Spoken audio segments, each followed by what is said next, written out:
새벽 5시 수녀원의 종소리가 고요한 상간 마을에 울려 퍼집니다.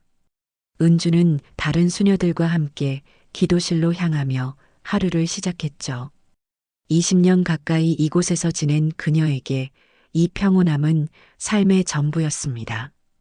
북한에서 도망쳐온 과거, 그 어두운 기억들을 묻어둔 채 오직 기도와 봉사로만 살아왔거든요.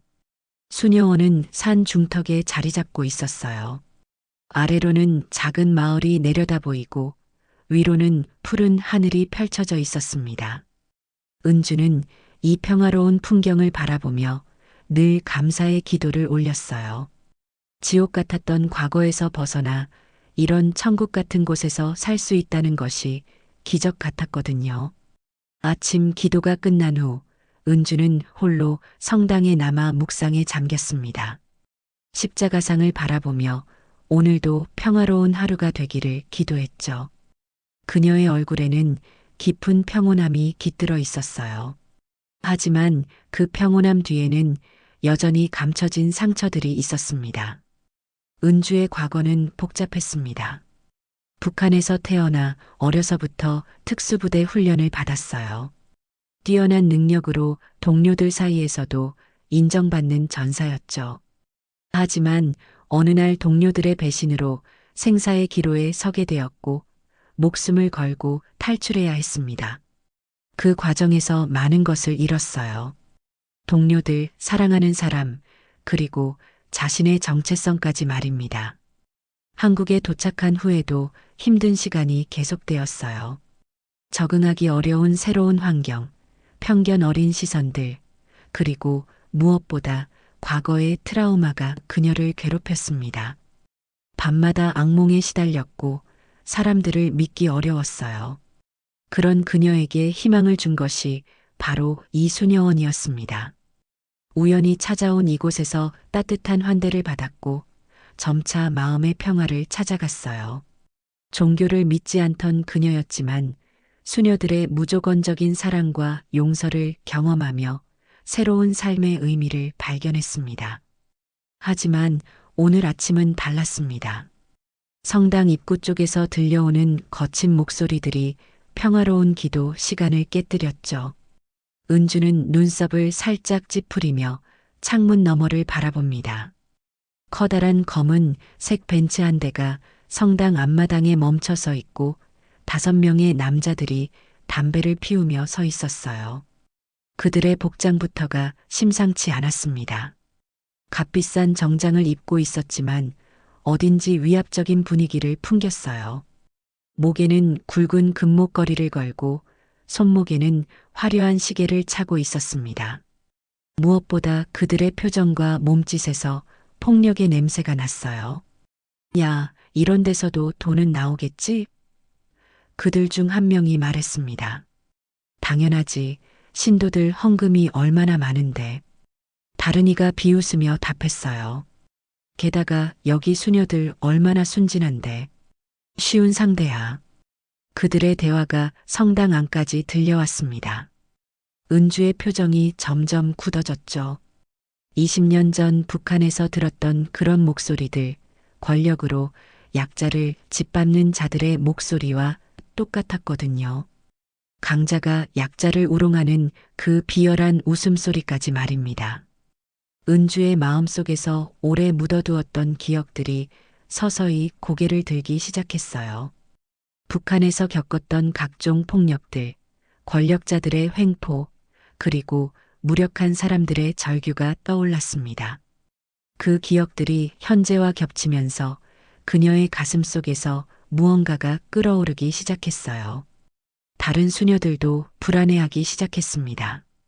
70이 넘은 원장 수녀는 걱정스러운 표정으로 창문을 바라봤고 젊은 수녀들은 서로 불안한 눈빛을 주고받았어요. 이 평화로운 수녀원에 이런 일이 일어날 줄은 아무도 예상하지 못했습니다. 용우파 조직원들이 성당 문을 거칠게 밀어젖히고 들어왔습니다. 신성한 공간에 대한 최소한의 예의도 없었어요. 선두에 선 남자가 큰 소리로 외쳤습니다. 여기 대장은 어디 있어? 나와봐. 그의 목소리는 성당 전체에 울려 퍼졌어요. 기도 중이던 수녀들이 놀라 서로를 바라봅니다. 70이 넘은 원장 수녀가 떨리는 목소리로 대답했죠. 여기는 하나님의 집입니다. 조용히 해주세요. 원장 수녀의 목소리에는 두려움이 섞여 있었지만 동시에 이 신성한 공간을 지키려는 의지도 담겨 있었어요. 하지만 조직원들에게는 그런 것이 통하지 않았습니다. 하나님의 집? 조직원 중 하나가 크게 웃으며 말했습니다. 그럼 하나님이 보호비도 내주나? 매달 100만 원씩 내면 이 동네에서 평화롭게 지낼 수 있을 거야. 조직원들이 성당 내부로 더 깊숙이 들어왔어요. 그들은 신성한 공간이라는 것을 전혀 개의치 않고 함부로 행동했습니다. 어떤 이는 큰 소리로 웃어댔고 어떤 이는 성물들을 호기심 어린 눈으로 바라봤어요. 은주의 손이 서서히 주먹을 쥐기 시작했습니다. 차분해 보이는 외모와 달리 그녀의 눈빛에는 날카로운 무언가가 스쳐 지나갔어요. 북한 특수부대에서 받았던 훈련, 그때의 기억들이 조금씩 되살아나기 시작했죠. 그녀의 몸에는 여전히 그때의 기술들이 남아 있었습니다. 20년이 지났지만 몸이 기억하는 것들이 있었어요. 위험을 감지하는 본능, 적을 제압하는 기술, 그리고 생존을 위한 모든 것들이 말입니다. 조직원들은 성당 내부를 둘러보며 더욱 거만하게 굴었습니다. 그들의 눈에는 이곳이 그저 쉬운 먹잇감으로만 보였어요. 수녀들의 두려워하는 모습을 보며 비웃음을 지었죠. 여기 꽤 괜찮네. 조직원 중 하나가 재단을 바라보며 말했습니다.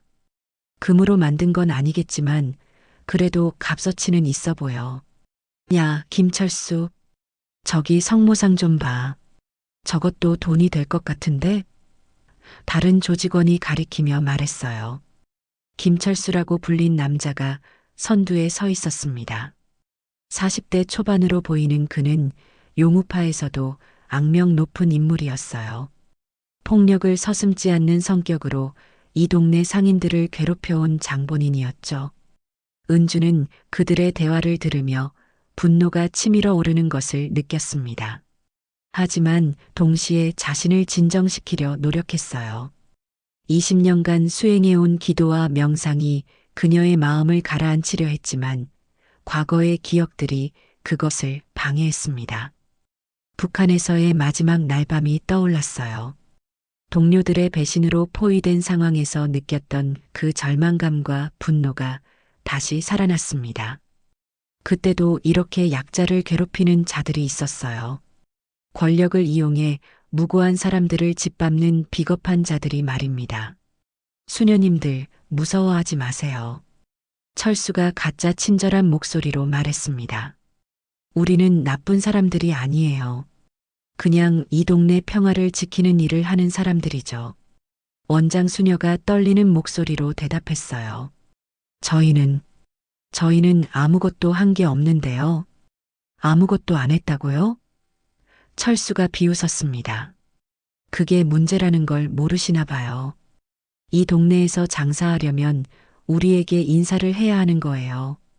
조직원들이 성당 곳곳을 돌아다니기 시작했어요. 마치 자신들의 집인 양 행동했습니다. 어떤 이는 성경책을 뒤적거리고 어떤 이는 촛대를 만지작거렸어요. 은주의 마음속에서는 복잡한 감정들이 뒤섞이고 있었습니다. 수녀로서 평화를 추구해야 한다는 신념과 이 신성한 공간을 지켜야 한다는 의무감이 충돌했어요. 동시에 과거의 기억들이 그녀를 자극하고 있었습니다. 그녀는 북한에서 특수부대 훈련을 받을 때를 떠올렸어요. 교관들이 늘 강조했던 것이 있었습니다. 강한 자가 약한 자를 보호하는 것이 진정한 힘이다. 그때는 그 말의 의미를 완전히 이해하지 못했지만 지금은 알 수 있었어요. 이봐요, 여기는 신성한 곳이에요. 은주가 마침내 입을 열었습니다. 그녀의 목소리는 조용했지만 단호했어요. 조직원들이 은주 쪽을 돌아봤죠. 30대 후반의 여성, 수녀복 차림의 차분한 표정이었지만 그 눈빛만은 예사롭지 않았습니다. 마치 깊은 호수 같으면서도 날카로운 칼날 같은 느낌이었어요. 뭐, 수녀 주제에 우리한테 훈계질이야? 철수의 부하 중 하나가 은주에게 다가서며 위협적으로 말했어요. 은주는 움직이지 않았습니다. 하지만 그녀의 몸에서는 미묘한 변화가 일어나고 있었어요. 근육이 팽팽해지고 호흡이 깊어졌습니다. 20년 전의 본능이 깨어나고 있었죠. 수녀님이 뭘 알겠어요? 다른 조직원이 비웃으며 말했습니다. 세상이 얼마나 험한지 모르시나 봐요. 은주의 마음속에서는 격렬한 내적 갈등이 벌어지고 있었습니다. 한편으로는 수녀로서의 평화주의적 신념이 있었고, 다른 한편으로는 무고한 사람들을 보호해야 한다는 의무감이 있었어요. 그리고 그 밑바탕에는 과거의 트라우마와 분노가 꿈틀거리고 있었습니다. 철수가 은주에게 한 발짝 더 다가섰습니다. 그의 얼굴에는 음흉한 미소가 떠올라 있었어요. 그는 지금까지 만나본 보통의 여자들처럼 은주도 쉽게 굴복할 것이라고 생각했습니다. 수녀님, 우리가 누군지 아세요? 철수가 위협적으로 말했습니다. 용우파 김철수예요. 이 동네에서 우리 모르는 사람 없어요. 은주는 여전히 침묵을 지켰어요. 하지만 그녀의 눈빛이 점점 차가워지고 있었습니다. 마치 겨울 호수의 얼음처럼 차갑고 날카로웠어요. 철수의 손이 은주의 어깨를 잡으려는 순간이었죠. 은주의 몸이 본능적으로 반응했습니다. 20년 전 북한 특수부대에서 몸에 밴 훈련이 순식간에 되살아났어요. 건드리지 마세요. 은주의 목소리는 여전히 조용했지만 그 안에 담긴 경고의 무게는 달랐습니다. 마치 칼날에 서린 차가운 기운 같았어요. 하지만 조직원들은 그 경고를 무시했죠. 오히려 더욱 거칠게 굴었습니다. 그들은 지금까지 이런 경고를 수없이 들어봤지만 실제로 저항하는 사람은 거의 없었거든요. 이 수녀가 정말 웃기네. 철수가 부하들을 돌아보며 말했어요. 우리가 누군지 알면서도 이렇게 나오다니. 바로 그 순간 성당 안의 공기가 달라졌습니다. 은주의 눈빛이 차갑게 변했고 그녀의 온몸에서 보통 사람과는 다른 기운이 느껴졌죠. 20년간 묻어두었던 과거, 그 어둠의 기억들이 서서히 깨어나고 있었습니다. 다른 수녀들은 이 긴장감을 감지하고 불안해했어요. 평소 온화하기만 했던 은주에게서 이런 기운이 느껴진다는 것이 믿어지지 않았습니다. 철수가 손을 뻗어 은주의 수녀복을 잡으려 했습니다. 바로 그때 은주의 손이 번개처럼 움직였어요. 철수의 손목을 잡고 비튼 순간 그는 비명을 지르며 바닥에 무릎을 꿇었습니다. 아, 뭐야, 이 여자가. 철수의 비명소리가 성당 안에 울려 퍼졌습니다. 나머지 조직원들이 놀라 달려들었지만 은주의 움직임은 그들보다 훨씬 빨랐어요. 첫 번째 남자의 급소를 정확히 가격하고 두 번째 남자의 다리를 걸어 넘어뜨렸습니다. 세 번째 남자가 주먹을 휘둘렀지만 은주는 그것을 피하며 그의 팔을 비틀었어요. 은주의 움직임은 마치 오랜 세월 연마한 무용처럼 우아했지만 동시에 치명적이었습니다. 각각의 동작이 정확했고 군더더기가 없었어요. 20년의 공백이 무색할 정도로 그녀의 몸은 모든 것을 기억하고 있었습니다. 성당 안이 순식간에 아수라장이 되었죠. 하지만 은주의 표정은 여전히 차분했습니다. 마치 이 모든 일이 예상된 것처럼 말이에요. 그녀의 눈빛에는 집중된 차가움이 있었지만 동시에 깊은 슬픔도 숨어 있었어요. 으악! 네 번째 남자가 뒤에서 은주를 붙잡으려 했지만 은주는 뒤돌아보지도 않고 팔꿈치로 그의 명치를 가격했습니다. 그 남자는 숨을 제대로 쉴 수 없어 바닥에 쓰러졌어요. 마지막 남자는 겁에 질려 뒤로 물러섰습니다. 그의 동료 4명이 모두 바닥에 쓰러져 신음하고 있었거든요. 시간은 채 3분도 걸리지 않았어요. 그는 지금까지 이런 일을 경험해 본 적이 없었습니다. 은주는 숨을 고르며 조직원들을 내려다봤습니다. 그녀의 마음속에서는 복잡한 감정들이 뒤섞이고 있었어요. 20년간 봉인해둔 자신의 과거, 그 어둠의 기억들이 다시 고개를 들고 있었죠. 나는 이제 수녀입니다. 폭력을 써서는 안 되는데. 은주의 마음속에서 자책감이 밀려왔습니다. 하지만 동시에 또 다른 목소리가 들려왔어요. 하지만 무고한 사람들을 보호해야 한다면? 이 신성한 공간을 지켜야 한다면? 그녀는 자신의 손을 내려다봤어요. 20년간 오직 기도와 봉사에만 사용되었던 이 손들이 다시 폭력의 도구가 되었다는 사실이 그녀를 괴롭혔습니다. 하지만 동시에 이상하게도 자연스럽게 느껴지기도 했어요. 철수가 바닥에서 일어나며 은주를 노려봤습니다. 그의 얼굴은 분노와 당황으로 일그러져 있었죠. 지금까지 자신이 겪어본 일 중 가장 굴욕적인 순간이었어요. 이 여자가 도대체 뭐야? 철수가 부하들에게 소리쳤습니다. 일어나, 다 같이 덤벼. 하지만 부하들은 일어날 수 없었어요. 은주의 공격이 정확히 급소를 겨냥했기 때문입니다. 그들은 여전히 바닥에서 신음하며 몸을 움직이려 애쓰고 있었죠. 은주는 철수를 바라보며 조용히 말했습니다. 여기서 나가세요. 다시는 이곳에 발을 들이지 마세요. 그 순간 성당 밖에서 차문이 열리는 소리가 들렸습니다. 또 다른 사람이 오고 있었어요. 은주의 눈빛이 경계심으로 가득 찼습니다. 과연 이것으로 끝일까요? 아니면 더 큰 폭풍의 전조일까요? 성당 문이 다시 열리며 한 남자가 들어왔습니다. 그는 앞서 들어온 조직원들과는 확연히 다른 분위기를 풍기고 있었어요. 더 침착하고 더 위험해 보였으며 무엇보다 지적인 느낌이 있었습니다. 그 남자는 이제 막 40대 초반에 들어선 듯 보였고 키가 크고 단단한 체격이었어요. 얼굴에는 세월의 흔적이 깊게 새겨져 있었지만 여전히 날카로운 눈빛을 하고 있었습니다. 값비싼 정장을 입고 있었지만 화려하지 않았고 오히려 절제된 우아함이 느껴졌어요. 바닥에 쓰러진 부하들을 한번 훑어본 후 그는 천천히 시선을 은주에게 고정했습니다. 그의 눈에는 놀라움이 스쳐 지나갔어요. 마치 유령을 본 듯한 표정이었습니다.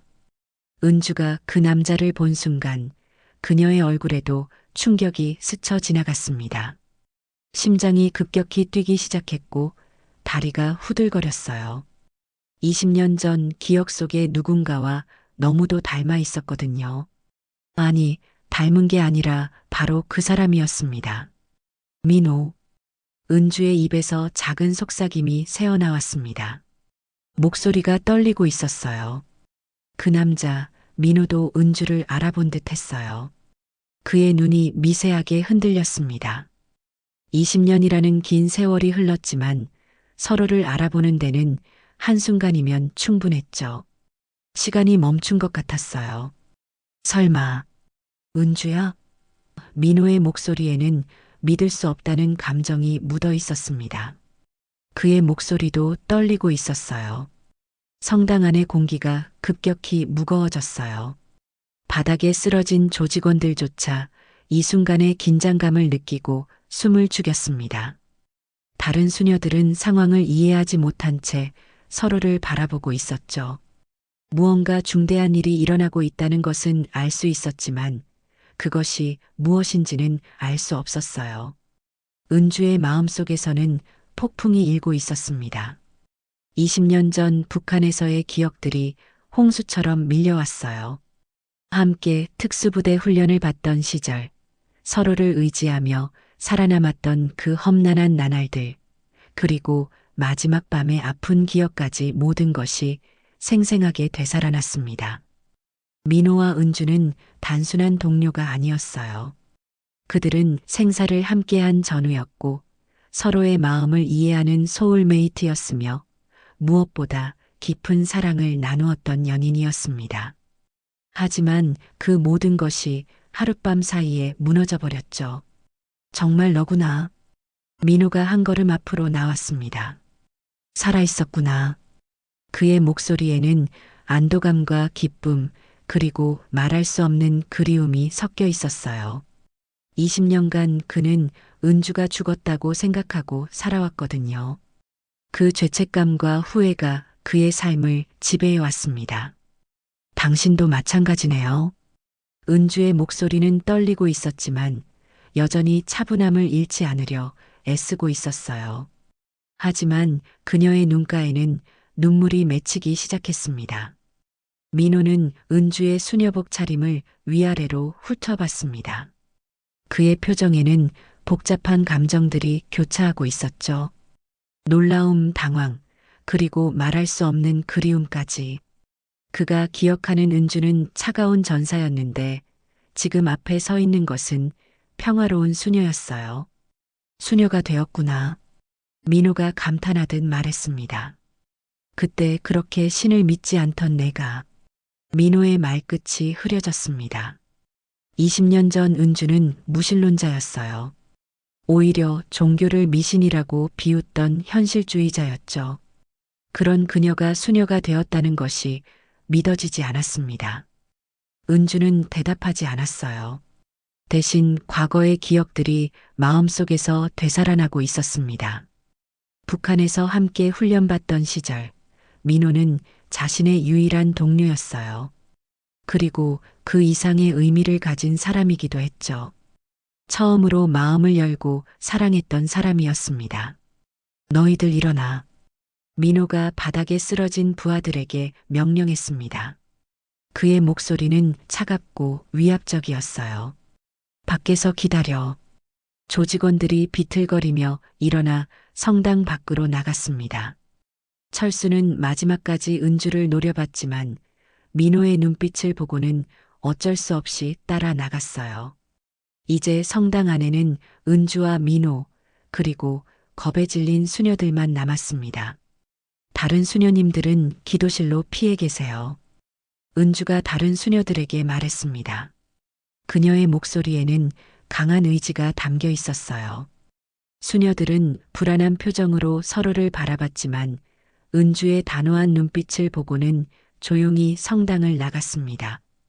원장 수녀가 마지막으로 은주를 걱정스럽게 바라봤어요. 은주 수녀님, 괜찮으시겠어요? 네, 괜찮습니다. 걱정하지 마세요. 은주가 부드럽게 미소 지으며 답했습니다. 하지만 그 미소 뒤에는 복잡한 감정들이 숨어 있었어요. 수녀들이 모두 나간 후 성당 안에는 깊은 침묵이 흘렀습니다. 십자가상만이 두 사람을 내려다보고 있었죠. 오후 햇살이 스테인드 글라스를 통해 들어와 성당 바닥에 형형색색의 빛을 만들어내고 있었어요. 민호는 제단 근처의 벤치에 천천히 앉았습니다. 그의 얼굴에는 깊은 피로가 서려 있었어요. 20년간 쌓인 상처와 후회가 한꺼번에 밀려오는 듯 했습니다. 그는 은주를 다시 만날 수 있을 거라고는 꿈에도 생각하지 못했거든요. 20년이나 됐구나. 민호가 먼저 입을 열었습니다. 그때 내가 사라진 후로 줄곧 찾았어. 은주의 마음이 복잡해졌어요. 그가 자신을 찾았다는 말이 기쁘면서도 한편으로는 두려웠습니다. 과거를 묻고 새로운 삶을 살아왔는데 이제 다시 그 과거와 마주해야 한다는 것이 부담스러웠어요. 찾지 말았어야 했는데요. 은주의 대답은 차갑게 들렸지만 그 안에는 복잡한 감정이 숨어 있었습니다. 그녀도 민호를 그리워했지만 동시에 두려워하기도 했어요. 민호는 성당 내부를 천천히 둘러봤어요. 십자가, 제단, 성모상. 모든 것이 그가 알던 은주와는 너무나 달랐습니다. 과거의 은주는 차갑고 현실적인 전사였는데 지금의 이 평화로운 공간은 그와 정반대였어요. 정말 변했구나. 민호가 감탄하듯 말했습니다. 그때 그렇게 차가웠던 내가 이런 곳에서. 민호의 말이 중단되었습니다. 과거의 은주를 떠올리며 가슴이 아팠어요. 그때의 그녀는 늘 경계심에 차 있었고 감정을 드러내는 일이 거의 없었습니다. 생존이 최우선이었던 그 시절에는 어쩔 수 없는 일이었죠. 사람은 변하는 거예요. 은주가 대답했습니다. 당신처럼 폭력 조직에 몸담고 사는 것과는 달리 말이에요. 그 말에 민호의 표정이 굳어졌어요. 하지만 화를 내지는 않았습니다. 대신 쓸쓸한 웃음을 지었죠. 은주의 말이 맞았거든요. 그는 여전히 과거에 갇혀 살고 있었어요. 그래, 나는 여전히 그 시절 그대로야. 민호가 자조적으로 말했습니다. 변하지 못했어. 하지만 너는 정말 다른 사람이 되었구나. 민호의 마음속에서도 갈등이 일어나고 있었습니다. 조직에서의 삶이 과연 자신이 원했던 것일까 하는 의문이 들었어요. 특히 은주를 다시 만난 지금 그 의문은 더욱 커져만 갔습니다. 그는 20년 전을 떠올렸어요. 북한에서 탈출한 후 한국에 정착했지만 적응하기가 쉽지 않았습니다. 가진 기술이라고는 전투 기술뿐이었고 그것을 활용할 수 있는 곳은 제한적이었어요. 결국 조직 폭력배의 길로 접어들게 되었죠. 처음에는 생존을 위한 선택이었습니다. 하지만 시간이 지나면서 그 삶에 익숙해졌고 이제는 그것이 자신의 정체성이 되어버렸어요. 은주를 만나기 전까지는 그것에 대해 의문을 가져본 적이 없었습니다. 은주야. 민호가 조심스럽게 입을 열었습니다. 그때 일을 아직도 기억하니? 은주의 몸이 미세하게 떨렸어요. 그녀가 가장 피하고 싶었던 질문이었습니다. 북한에서 일어났던 그 끔찍한 사건, 동료들의 배신, 그리고 목숨을 걸고 탈출했던 그 밤의 기억들이 다시 되살아났죠. 그날 밤은 은주에게 가장 끔찍한 악몽이었어요. 함께 훈련받던 동료들이 갑자기 적이 되었고 그들의 총구가 자신을 향했습니다. 배신감과 절망감, 그리고 죽음에 대한 공포가 한꺼번에 밀려왔었죠. 기억하고 싶지 않아요. 은주의 대답은 단호했지만 그녀의 손은 주먹을 쥐고 있었습니다. 그 기억은 여전히 그녀에게 상처였어요. 민호는 은주의 반응을 지켜봤어요. 그녀가 여전히 그때의 상처를 안고 살아가고 있다는 것을 알 수 있었습니다. 자신도 마찬가지였어요. 그날의 기억은 두 사람 모두에게 지울 수 없는 상처를 남겼습니다. 나도 그래. 민호가 고개를 숙이며 말했습니다. 하지만 잊을 수가 없어. 매일 밤 꿈에 나타나거든. 그때 우리가 함께했던 동료들이. 민호의 목소리에는 깊은 슬픔이 묻어 있었어요. 그도 그날의 기억에 시달리며 살아왔습니다. 동료들의 배신, 은주와의 헤어짐, 그리고 그 이후의 절망적인 나날들이 그를 괴롭혔어요. 은주는 창문 쪽으로 시선을 돌렸습니다. 바깥의 평온한 풍경과 달리 그녀의 마음속에는 폭풍이 일고 있었어요. 북한 특수부대에서의 마지막 임무, 동료들의 배신, 그리고 홀로 남겨진 절망감까지 모든 것이 생생하게 되살아났습니다. 그때의 은주는 19살이었어요. 어린 나이에 가혹한 훈련을 받으며 살아왔지만 그래도 동료들에 대한 신뢰만은 있었습니다. 특히 민호에 대해서는 절대적인 믿음을 가지고 있었죠. 하지만 그 모든 것이 하룻밤 사이에 무너졌어요. 우리는 서로 다른 길을 택했어요. 은주가 말했습니다. 저는 용서와 평화의 길을, 당신은 복수와 폭력의 길을. 복수? 민호가 쓴웃음을 지었습니다. 그럴지도 모르겠네. 하지만 이것밖에 할 줄 아는 게 없어서 그런 거야. 민호의 고백은 진심이었어요. 그는 처음에는 배신한 동료들에 대한 복수심으로 시작했지만 시간이 지나면서 그냥 습관이 되어버렸습니다. 다른 삶의 방식을 모르게 된 거죠. 그때 당신이 저를 구해주지 않았다면 은주의 목소리가 떨렸습니다. 저는 죽었을 거예요. 그날 밤 포위된 상황에서 민호가 자신의 목숨을 걸고 은주를 구해준 일이 떠올랐어요. 그가 아니었다면 은주는 정말 죽었을 거예요.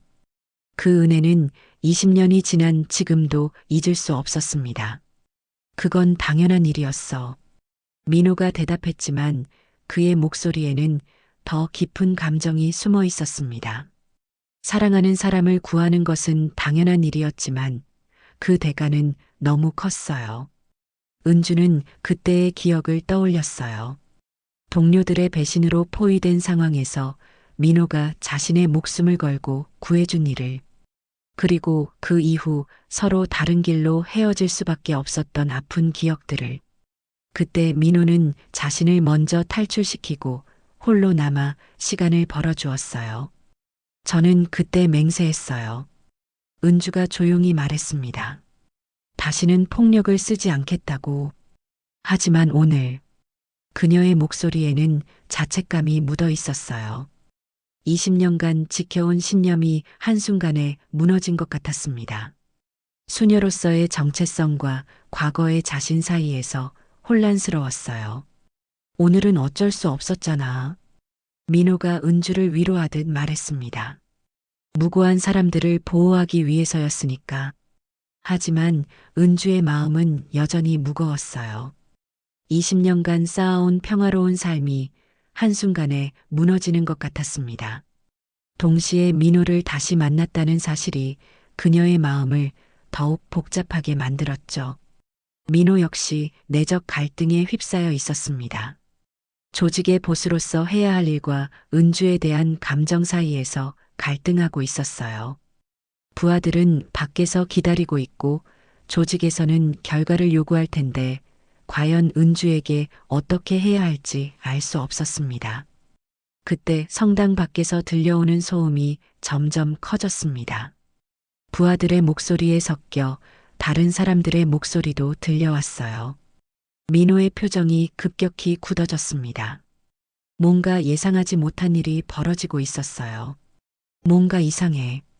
민호가 중얼거리며 창문 쪽으로 다가갔습니다. 밖을 내다본 민호의 얼굴이 순식간에 일그러졌어요. 용우파의 다른 간부 석태와 그의 부하들이 와 있었습니다. 석태는 민호의 라이벌이자 조직 내에서 세력 다툼을 벌이는 상대였죠. 최근 조직 내부에서 민호의 입지가 흔들리고 있었는데 석태가 그 틈을 노리고 있었어요. 석태 이놈이. 민호가 이를 갈았습니다. 은주도 창문으로 다가가 밖을 살펴봤어요. 검은색 벤츠 2대가 더 도착했고 5~6명의 남자들이 내려서 있었습니다. 그들의 표정은 심상치 않았어요. 마치 무언가 큰 일을 벌이려는 듯한 기세였습니다. 석태는 40대 초반의 건장한 남자였어요. 얼굴 왼쪽에는 칼에 베인 듯한 흉터가 있었고 그것이 그를 더욱 위험해 보이게 만들었습니다. 그는 조직 내에서도 잔인하기로 유명했고 목적을 위해서라면 수단과 방법을 가리지 않는 인물이었어요. 성당 문이 거칠게 열리며 석태가 들어왔습니다. 그의 뒤로 6명의 부하들이 따라 들어왔어요. 그들은 모두 험악한 인상을 하고 있었고 일부는 흉기를 소지하고 있는 것 같았습니다. 민호 형님, 여기 계셨군요. 석태가 가짜 웃음을 지으며 말했습니다. 부하들이 당한 소식 듣고 달려왔습니다. 민호는 석태의 진짜 의도를 알고 있었어요. 이것은 우연이 아니라 계획된 일이었습니다. 석태가 자신을 제거하기 위해 꾸민 함정이었죠. 아마도 처음부터 철수 일당을 이곳에 보낸 것도 석태의 지시였을 거예요. 조직 내부의 권력 다툼은 치열했습니다. 민호가 조직의 2인자 자리에 있었지만 최근 그의 온건한 성향 때문에 일부 조직원들 사이에서 불만이 커지고 있었어요. 석태는 그런 분위기를 이용해 민호를 축출하려 하고 있었습니다. 석태야, 너 지금 뭐 하는 거야? 민호의 목소리에는 경고가 담겨 있었습니다. 뭐 하긴요, 형님을 도우러 온 거죠. 석태가 비웃으며 대답했습니다. 그런데 형님께서 여자 하나 때문에 조직 일을 제대로 못하신다니 조직원들이 다 실망하고 있어요. 석태의 말에는 가시가 돋아 있었어요. 민호가 개인적인 감정에 휘둘려 조직의 이익을 해치고 있다는 뜻이었습니다.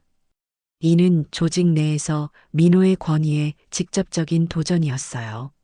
석태의 부하들이 성당 안으로 흩어져 들어왔습니다. 그들은 신성한 공간을 전혀 개의치 않고 함부로 돌아다녔어요. 어떤 이는 십자가상을 만지작거리고 어떤 이는 제단 위에 다리를 올렸습니다. 또 다른 이는 성경책들을 뒤적이며 비웃었어요. 여기서 나가. 은주가 차갑게 말했습니다. 그녀의 목소리에는 분노가 억제되어 있었어요. 이 수녀가 우리한테 명령질하네? 석태가 은주를 훑어보며 말했습니다. 형님, 이 여자가 우리 애들을 혼내준 그 수녀인가 보네요. 석태의 시선이 은주를 위아래로 훑었어요. 그의 눈빛에는 불순한 의도가 담겨 있었습니다. 수녀라는 신분에도 불구하고 그는 은주를 하나의 여성으로만 보고 있었어요. 민호는 주먹을 쥐었습니다. 상황이 점점 나빠지고 있었어요. 석태는 이 기회를 이용해 자신을 제거하려 할 것이고 은주까지 위험에 빠뜨릴 수 있었습니다. 무엇보다 이 신성한 공간이 더럽혀지는 것을 막아야 했어요. 석태야, 이건 우리 문제야. 민호가 말했습니다. 수녀님은 상관없어. 상관없다고요? 석태가 큰 소리로 웃었습니다. 우리 조직원들을 때려 눕힌 여자가 상관없다고요? 형님도 참 웃기시네요. 석태의 부하 중 하나가 성당 안의 촛대를 발로 차 넘어뜨렸습니다. 쨍그랑하는 소리와 함께 촛대가 바닥에 굴러떨어졌어요. 금속이 돌바닥에 부딪히는 소리가 성당 전체에 울려 퍼졌습니다. 다른 부하는 제단 위의 성경책들을 바닥에 던져버렸어요. 신성한 경전들이 바닥에 흩어지며 페이지들이 찢어졌습니다.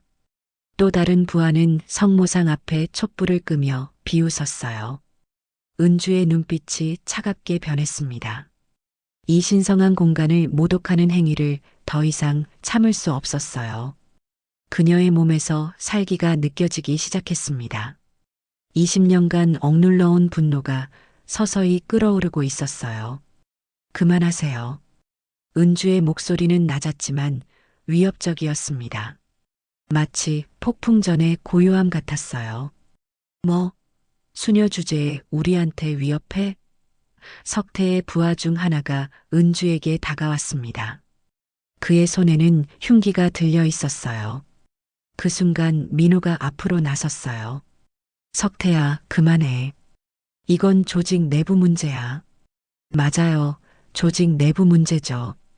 석태가 냉소적으로 말했습니다. 그래서 해결해야 하는 거 아닙니까?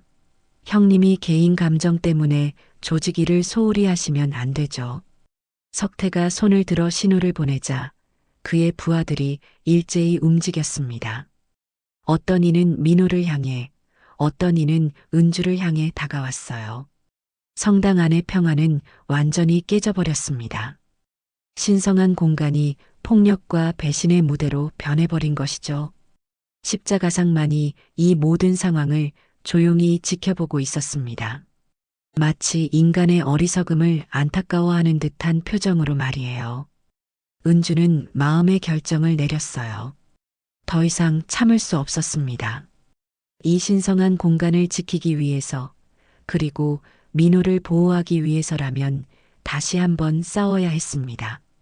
수녀로서의 평화주의와 전사로서의 본능 사이에서 그녀는 후자를 선택했어요.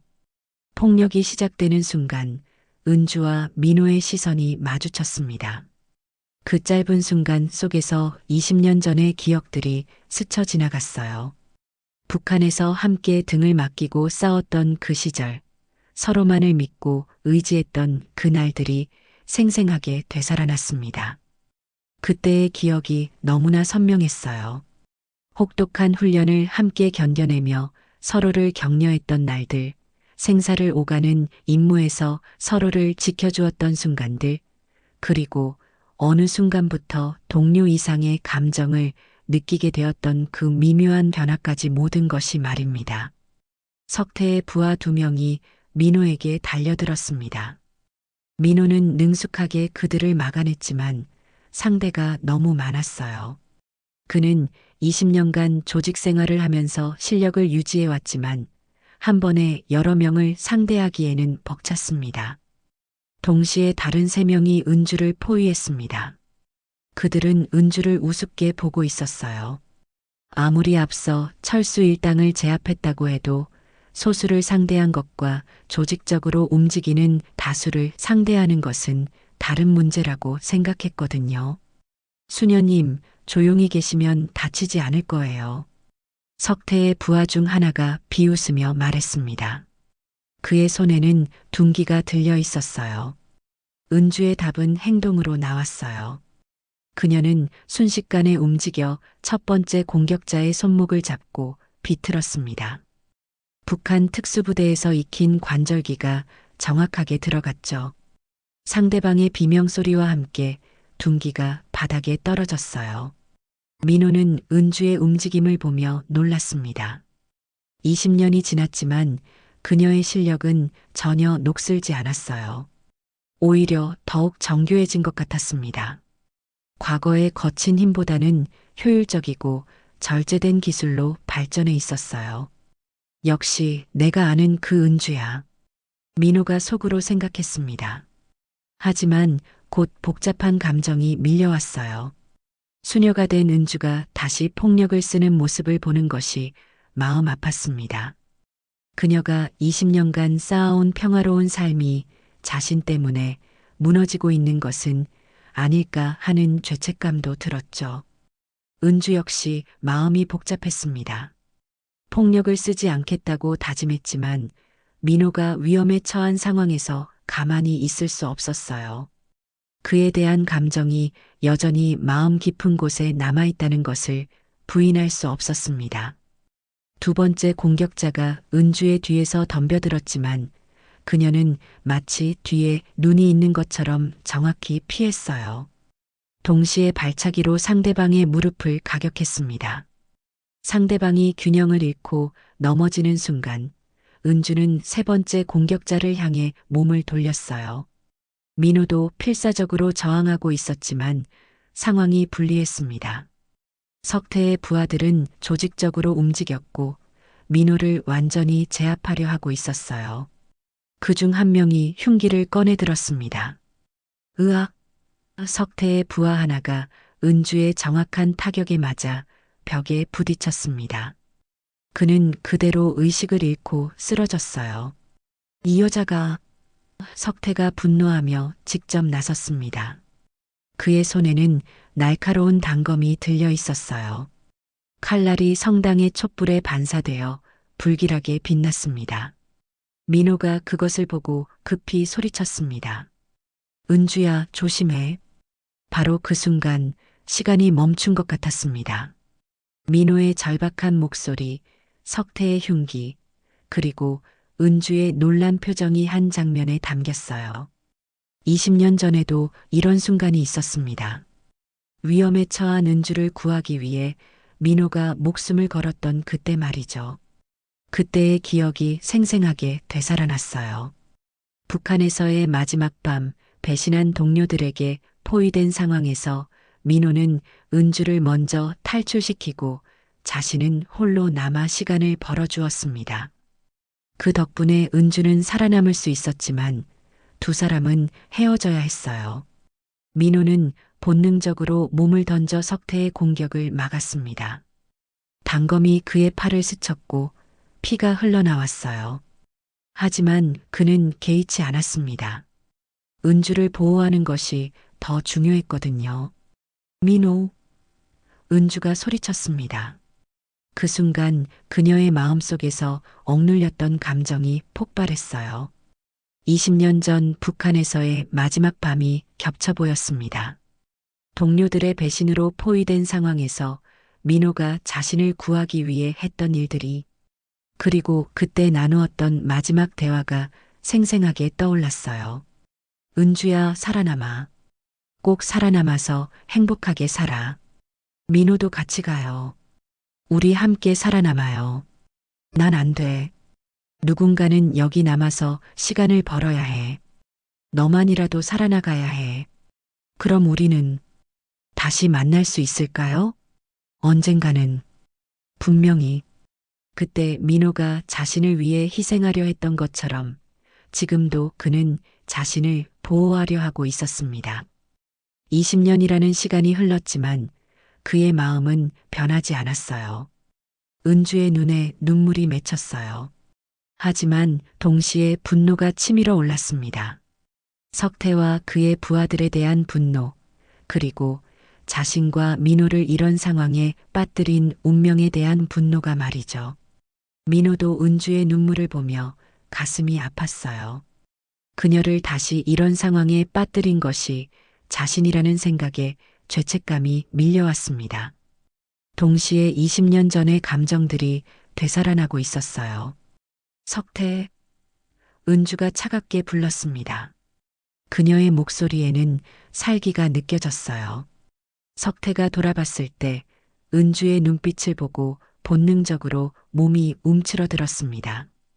그것은 보통 사람의 눈빛이 아니었어요. 수많은 생사의 기로를 넘나든 사람만이 가질 수 있는 그런 눈빛이었습니다. 민호도 은주의 변화를 느꼈어요. 수녀복을 입고 있지만 지금의 그녀는 20년 전 특수부대 시절의 은주와 같았습니다. 차갑고 정확하고 치명적인 그 은주 말이죠. 하지만 동시에 민호는 걱정도 되었어요. 은주가 다시 과거의 어둠 속으로 빠져드는 것은 아닐까 하는 두려움이 들었습니다. 그녀가 20년간 쌓아온 평화로운 삶을 지켜주고 싶었어요. 성당 안의 공기가 살얼음처럼 차가워졌습니다. 폭풍 전에 고요함이 흘렀어요. 모든 것이 다음 순간에 결정될 것 같았습니다. 은주와 민호 두 사람의 운명이 이 순간에 달려 있었어요.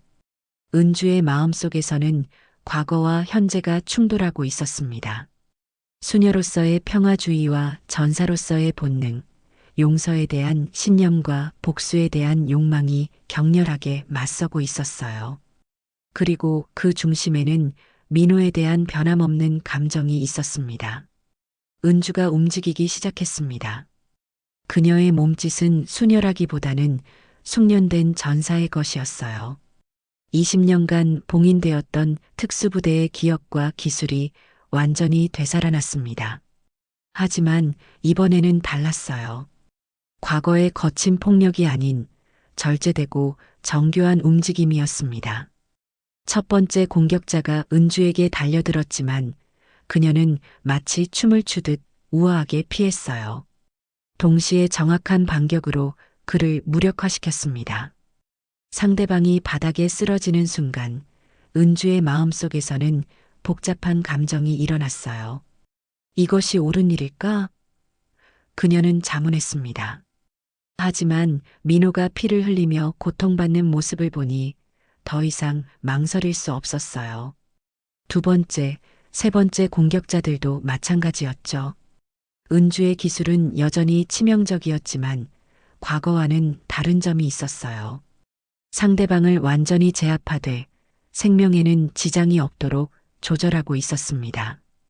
20년간의 수도 생활이 그녀에게 가르쳐준 잡이었어요. 석태는 점점 당황했습니다. 자신의 부하들이 한 명의 수녀에게 속속 쓰러지는 모습을 믿을 수 없었어요. 그는 지금까지 이런 경험을 해본 적이 없었습니다. 이 여자가 도대체 뭐야? 석태가 소리쳤습니다. 그의 목소리에는 공포가 섞여 있었어요.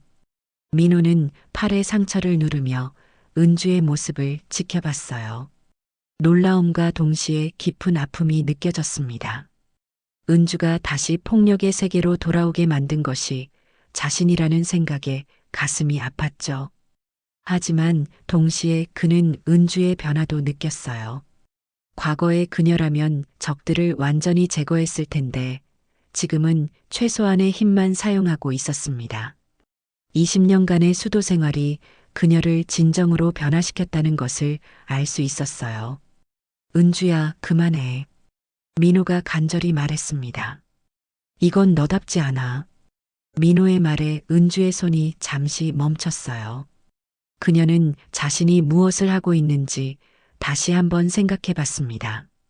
수녀로서의 정체성과 과거의 기억 사이에서 혼란스러웠어요. 하지만 석태는 그 틈을 놓치지 않았습니다. 그는 단검을 들고 은주에게 달려들었어요. 이번에는 정말로 치명적인 공격이었습니다.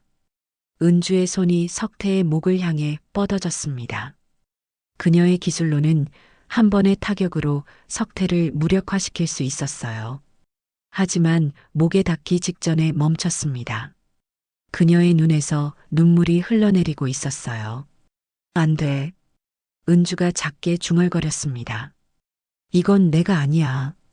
그 순간 은주의 마음속에서는 격렬한 내적 갈등이 일어나고 있었습니다. 복수에 대한 욕망과 그리스도의 사랑에 대한 신념이 충돌하고 있었어요. 20년간 쌓아온 평화로운 삶과 과거의 어둠이 맞서고 있었습니다. 그때 십자가상이 눈에 들어왔어요. 예수 그리스도께서 십자가에서 보여주신 용서와 사랑이 그녀의 마음을 울렸습니다. 원수를 사랑하라는 말씀이 마음속에 울려 퍼졌어요. 민호가 비틀거리며 은주에게 다가왔습니다. 그의 팔에서는 여전히 피가 흘러나오고 있었어요. 하지만 그는 은주가 더 이상 폭력의 늪에 빠지는 것을 막고 싶었습니다. 은주야. 민호가 그녀의 어깨에 손을 올렸습니다. 이제 그만해도 돼. 은주가 돌아봤을 때 민호의 눈에서도 눈물이 흐르고 있었습니다. 그는 은주가 자신 때문에 다시 과거의 어둠 속으로 빠져드는 것을 원하지 않았어요. 그녀의 평화로운 삶을 지키고 싶었습니다. 미안해. 민호가 속삭였습니다. 내가 여기 온 것 때문에 너를 이렇게 만들어서.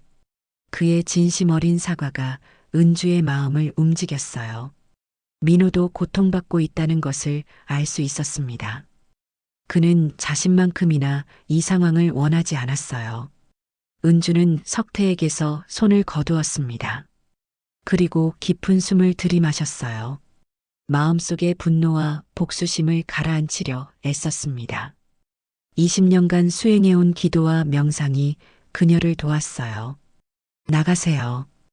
은주가 석태에게 조용히 말했습니다. 다시는 이곳에 오지 마세요. 석태는 믿을 수 없다는 표정으로 은주를 바라봤어요. 자신의 목숨을 빼앗을 수 있었던 그녀가 용서를 베풀고 있었습니다. 그것은 그가 지금까지 경험해 본 것 중 가장 충격적인 일이었어요. 이번만은 석태가 더듬거리며 말했습니다. 정말 감사합니다. 그의 목소리에는 진심이 담겨 있었어요. 죽음의 문턱에서 용서받은 경험이 그를 변화시키고 있었습니다. 석태와 그의 부하들이 성당에서 나갔습니다. 그들의 모습에는 더 이상 위협적인 기세가 없었어요. 오히려 숙연한 분위기였습니다. 이제 성당 안에는 은주와 민호만 남았어요. 민호는 벤치에 주저앉았습니다. 상처 때문이기도 했지만 정신적 충격이 더 컸어요. 은주의 용서로운 선택을 보며 자신의 삶을 돌아보게 되었습니다. 은주는 민호의 상처를 살펴봤어요. 다행히 깊지는 않았지만 치료가 필요했습니다. 그녀는 응급처치를 하면서 조용히 말했어요. 너는 정말 변했구나. 민호가 말했습니다. 예전 같았으면 석태를 그냥 두지 않았을 텐데. 사람은 변할 수 있어요. 은주가 민호의 상처를 치료하며 말했습니다. 당신도 변할 수 있어요. 민호는 은주의 말을 곱씹었습니다. 정말 자신도 변할 수 있을까요? 폭력과 복수의 삶에서 벗어날 수 있을까요? 은주를 다시 만난 후 그런 생각이 점점 강해지고 있었어요. 은주야. 민호가 조심스럽게 말했습니다. 나도 여기서 새로 시작할 수 있을까? 은주가 민호를 바라봤습니다. 그의 눈에서 진실한 후회와 변화의 의지를 읽을 수 있었어요. 20년 만에 처음으로 진짜 민호를 만난 것 같았습니다. 하나님은 모든 일을 용서하세요. 은주가 부드럽게 말했습니다. 하지만 진정한 변화는 당신 자신에게 달려 있어요. 그녀의 말에는 희망이 담겨 있었어요. 과거의 어둠에서 벗어나 새로운 삶을 시작할 수 있다는 희망이 말이죠. 성당 안에 평화가 다시 찾아왔습니다. 십자가상이 두 사람을 따뜻하게 내려다보고 있었어요. 폭력과 배신의 어둠이 걷히고 용서와 사랑의 빛이 스며들기 시작했습니다. 몇 주가 지났습니다. 민호는 용우파 조직을 떠나겠다고 선언했어요. 석태와의 사건 이후 그의 마음에는 변화의 바람이 불고 있었습니다. 조직원들은 처음에는 믿지 못했지만 민호의 의지가 확고하다는 것을 알게 되었죠. 그는 조직에서 벌어들인 모든 돈을 정리하고 피해를 입었던 사람들에게 배상금을 지급하기 시작했어요. 조직을 떠나는 일은 생각보다 복잡했습니다. 20년간 쌓아온 관계들을 정리하고 부하들의 앞길을 책임져야 했어요. 민호는 자신을 따르던 조직원들에게 새로운 일자리를 찾아주거나 정상적인 사회 복귀를 도왔습니다. 그 과정에서 많은 시간과 노력이 필요했지만 그는 포기하지 않았어요. 은주는 수녀원 뒤편의 작은 정원에서 기도하고 있었습니다. 며칠 전의 일들이 아직도 마음에 무겁게 남아 있었어요. 폭력을 썼다는 사실, 그리고 한순간 복수심에 사로잡혔다는 것이 그녀를 괴롭혔습니다. 하지만 동시에 그 경험을 통해 자신에 대해 더 깊이 이해하게 되었어요. 그녀는 깨달았습니다. 과거를 완전히 지우는 것은 불가능하다는 것을.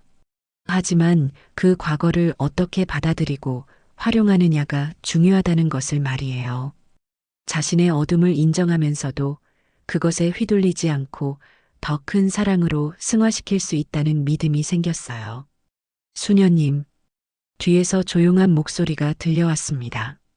돌아보니 민호가 서 있었어요. 지난번과는 완전히 다른 모습이었습니다. 정장 대신 평범한 셔츠와 청바지를 입고 있었고 얼굴에는 평온함이 깃들어 있었어요. 무엇보다 그의 눈빛이 달랐습니다.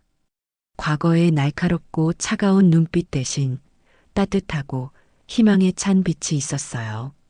어떻게 지내세요? 은주가 물었습니다. 그녀의 목소리에는 진심 어린 관심이 담겨 있었어요. 조직을 정리하고 있어요. 민호가 대답했습니다. 생각보다 복잡하지만 끝낼 수 있을 것 같습니다. 민호는 지난 며칠 동안 자신의 삶을 완전히 뒤바꾸기 위해 노력해왔어요. 조직에서 벌어들인 돈의 출처를 추적하고 피해자들을 찾아 배상하는 일부터 시작했습니다. 쉽지 않은 일이었지만 은주를 다시 만난 후 그의 마음에는 확고한 의지가 생겼어요. 부하들에게는 각자의 길을 찾아가도록 도움을 주었습니다. 어떤 이에게는 정상적인 일자리를 소개해주고 어떤 이에게는 기술을 배울 수 있는 기회를 마련해 주었어요. 그 과정에서 민호는 진정한 리더십이 무엇인지 깨닫게 되었습니다. 후회하지 않으세요? 은주가 물었습니다. 전혀요. 민호가 진심으로 미소를 지었습니다. 오히려 이제야 진짜 살아가는 기분이에요. 그의 말에는 거짓이 없었어요.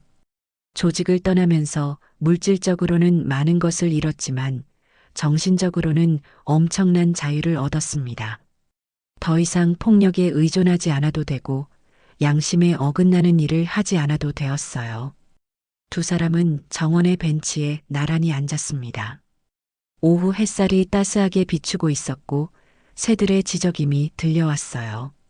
멀리서는 수녀들이 채소밭을 가꾸는 모습이 보였습니다. 모든 것이 평화로웠어요.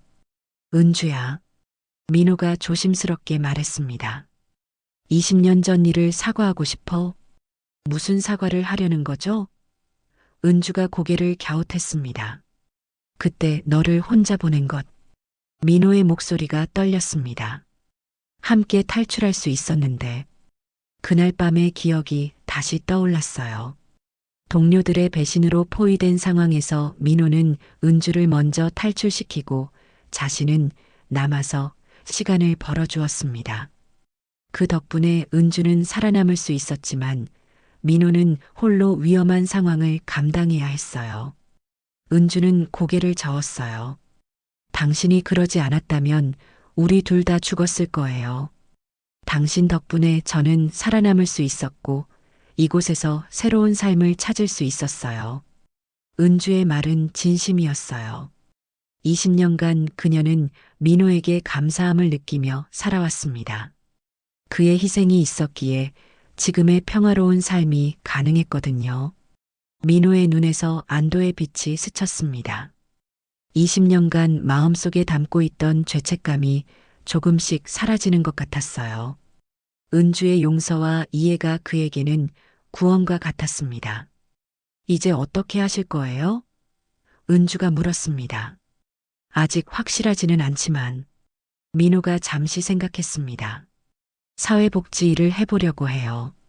조직에서 나온 사람들을 도와주는 일 같은 것 말입니다. 은주의 얼굴에 밝은 미소가 번졌어요. 그것은 민호다운 선택이었습니다. 과거의 잘못을 속죄하면서도 자신의 경험을 살릴 수 있는 길이었죠. 그는 조직폭력배들의 심리와 상황을 누구보다 잘 이해하고 있었기 때문에 그들을 돕는 일에 적합했어요. 좋은 생각이에요. 은주가 말했습니다. 필요하면 언제든 도와드릴게요. 정말? 민호의 얼굴이 밝아졌습니다. 은주의 지지가 그에게는 큰 힘이 되었어요. 네. 우리는 친구잖아요. 은주가 따뜻하게 말했습니다. 친구라는 말에 민호의 마음이 따뜻해졌어요. 연인도적도 아닌 그냥 서로를 이해하고 지지해주는 친구. 그것으로 충분했습니다. 과거의 아픈 기억들을 뛰어넘어 새로운 관계를 시작할 수 있다는 것이 기적 같았어요. 해가 지기 시작했습니다. 서쪽 하늘이 붉게 물들어가고 있었어요. 민호가 일어나며 말했습니다. 이제 가봐야겠어요. 아직 정리할 일들이 많이 남아있거든요. 조심히 가세요. 은주가 배웅했습니다. 민호가 몇 걸음 걸어가다가 뒤돌아봤습니다. 석양빛에 물든 은주의 모습이 천사처럼 보였어요. 은주야, 고마워. 민호가 진심으로 말했습니다. 너 덕분에 새로운 삶을 시작할 수 있게 됐어. 저야말로 고마워요. 은주가 대답했습니다. 당신을 다시 만나서 제 자신을 더 깊이 이해할 수 있었어요. 민호가 수녀원 문을 나서며 뒤돌아 손을 흔들었습니다. 은주도 손을 흔들어 답했어요. 두 사람의 얼굴에는 평화로운 미소가 떠올라 있었습니다.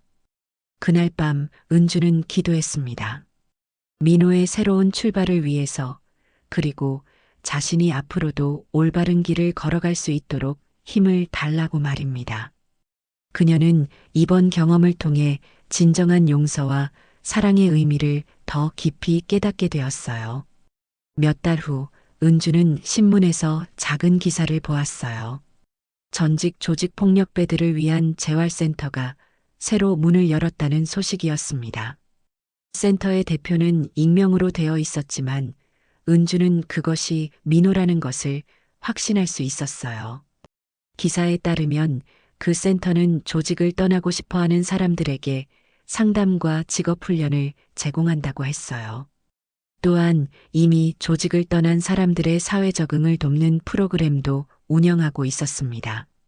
무엇보다 센터의 운영비 전액이 익명의 후원자가 기부한 것이라고 나와 있었어요. 은주는 미소를 지었습니다. 민호가 과거의 잘못된 돈을 이런 의미 있는 일에 사용하고 있다는 것이 자랑스러웠어요. 그는 정말로 변화했고 새로운 삶을 살아가고 있었습니다. 며칠 후 은주에게 편지 한 통이 도착했어요. 발신인은 적혀 있지 않았지만 필체만 봐도 민호라는 것을 알 수 있었습니다. 은주야, 잘 지내고 있어? 센터 일이 생각보다 보람 있어. 매일 새로운 사람들을 만나고 그들의 변화를 지켜보는 것이 큰 기쁨이야. 처음에는 나를 믿지 않던 사람들도 시간이 지나면서 마음을 열고 있어. 너의 사랑과 용서가 이런 기적을 만들어낸 것 같아. 언젠가 시간이 되면 센터에 놀러와. 내가 자랑스러워할 만한 일들을 하고 있어. 편지를 읽으며 은주의 눈가에 눈물이 맺혔어요. 기쁨의 눈물이었습니다. 민호가 진정으로 변화했다는 것을 확인할 수 있었거든요. 그해 겨울, 은주는 정말로 민호의 센터를 방문했어요. 작지만 깔끔한 건물이었고 곳곳에 희망의 메시지들이 적혀 있었습니다. 민호는 직원들과 함께 상담을 진행하고 있었어요. 어서 와. 민호가 밝은 표정으로 은주를 맞았습니다. 그의 얼굴에는 진정한 행복이 깃들어 있었어요. 정말 멋진 곳이네요. 은주가 센터를 둘러보며 말했습니다. 아직 부족하지만 점점 나아지고 있어요. 민호가 자랑스럽게 말했습니다. 지금까지 20명 정도가 새로운 시작을 했어요. 은주는 벽에 걸린 사진들을 보았어요.